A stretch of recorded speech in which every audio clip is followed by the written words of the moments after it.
A casa consistoria de Poio e o mosteiro. Vamos a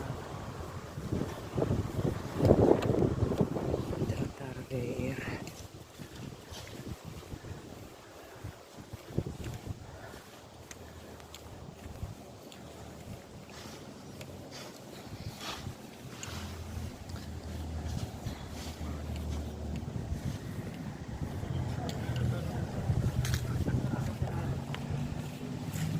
Está como yo no recuerdo.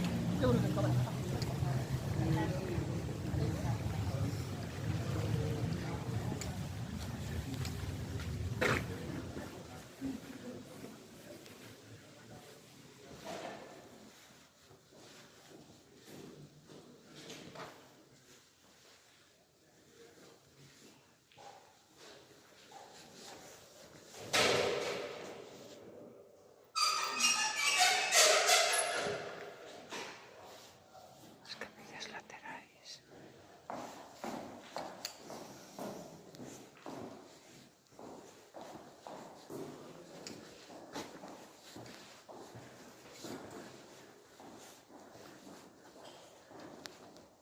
A Virxe do Carme.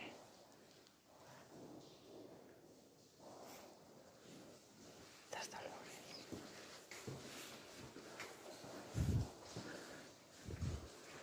Altar de San Pedro.